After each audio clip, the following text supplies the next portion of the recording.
That Time Check was brought to you by Pagcor, creating opportunities beyond gaming. Hi, I'm Trixie Gumatay, 27 years old. In my life, I faced a lot of challenges. I am a working student since senior high until I finished my college. Napagtagumpayan ko lahat ng yun with the help of God. Malaking tulong din sa akin ng MX3 capsule kasama ang tamang pagkain at ehersisyo. MX3 inspires me to be excellent sa lahat ng mga ginagawa ko. Now, isa na akong Philippine Air Force enlisted personnel. I'm Trixie Gumatay sa MX3, dito ako believe. Mahalagang paalala, ang MX3 capsule ay hindi gamot at hindi dapat gamiting panggamot sa anumang uri ng sakit. MX3, tested and proven with alpha, beta, at gamma mangosteen. Goodbye to me, Mancha. Hello, bright bar blue.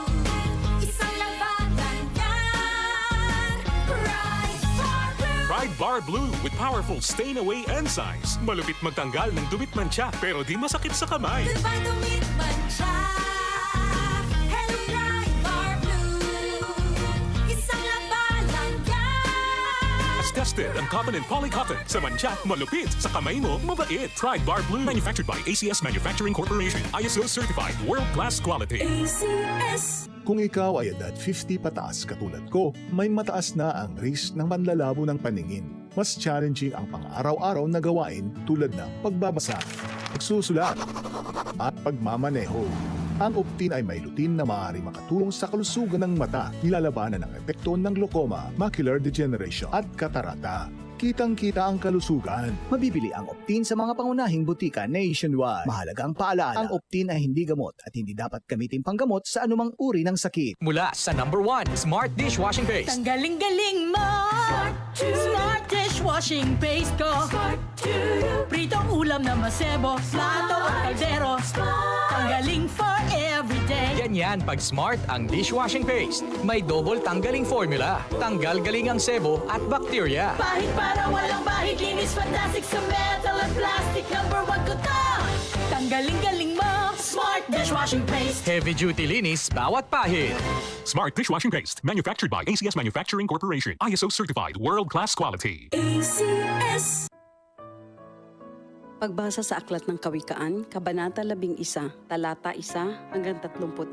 Kasuklam-suklam kay Yahweh ang timbangang may daya, ngunit kasiyahan naman ang timbangang tama. Kahihiyan ang laging dulot ng kapalaluan, ngunit pagpapakumbabay, nagbubunga ng karunungan. Ang tuntunin ng matuwid ay katapatan, ngunit ang masamay wawasakin ng kanyang kataksilan. Walang halaga ang yaman sa araw ng kamatayan, ngunit ang katwiran ay naglalayo sa kapahamakan. Mas panatag ang landas ng tapat ang pamumuhay, ngunit nabubuwal ang masasama sa sariling kabuktutan. Ang katuwiran ng mga matuwid ang nagliligtas sa kanya, ngunit ang masama ay bilanggo ng kanyang masamang nasa. Ang pag-asa ng masama ay kasama niyang pumapanaw. Ang umasa sa kayamanan ay mawawalang kabuluhan. Ang matuwid ay inilalayo sa bagabag, ngunit ang masama ay doon bumabagsak. Ang labi ng walang Diyos sa iba ay mapanira, ngunit ang dunong ng matuwid ay nagliligtas ng kapwa. Kapag ang matuwid ay pinagpapala, ang bayan ay nagagalak, ngunit higit ang katuwaan kapag ang masamay napapahamak. Dahil sa salita ng matuwid, ang bayan ay tumatatag,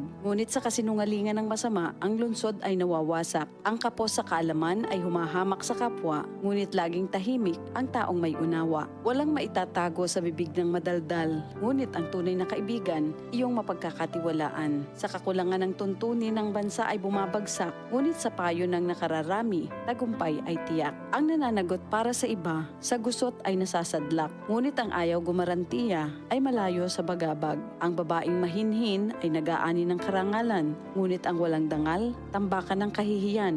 Lagi sa kahirapan ang taong tamad, ngunit masagana ang buhay ng isang masipag. Ang taong mabait ay nag-iimpok ng kabutihan, ngunit winawasak ng marahas ang sarili niyang buhay. Ano man ang anihin ng masama ay walang kabuluhan, ngunit ang gawang mabuti ay may pagpapalang taglay. Ang taong nasa matuwid ay makasusumpong ng buhay, ngunit ang landas ng masama ay patungo sa kamatayan. Ang kaisipang masama kay Yahweh ay kasuklam-suklam, ngunit ang lakad ng matuwid kay Yahweh ay kasiyahan. Ang taong masamay di makaliligtas sa kaparusahan, ngunit hindi maaano ang nabubuhay sa katwiran. Ang magandang babae ngunit mangmang naman ay tila gintong singsing sa nguso ng baboy. Anumang nais ng matuwid ay nagbubunga ng kabutihan, ngunit ang mahihintay lang ng masama ay kaparusahan. Ang taong mapagbigay kulay ay lalong yumayaman, ngunit naghihirap ang tikom ng mga kamay. Ang taong matulungin sasagana ang pamumuhay at ang marunong tumulong ay tiyak na tutulungan. Sinusumpa pa ng lahat ang nagkakait ng butil, ngunit pinupuri ang nagbibigay ng pagkain.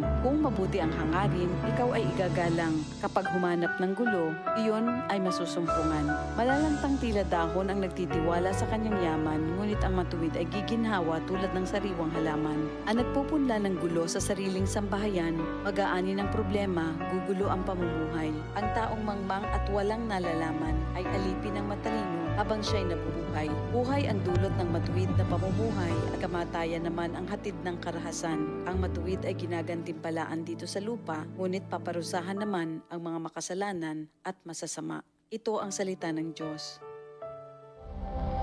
Ito ang DCXL News. 558 kHz. 6 na dekadang maaasahan sa balita at serbisyo publiko. Ang himpilan ng RMN Network sa Mega Manila. Live sa radyo at online.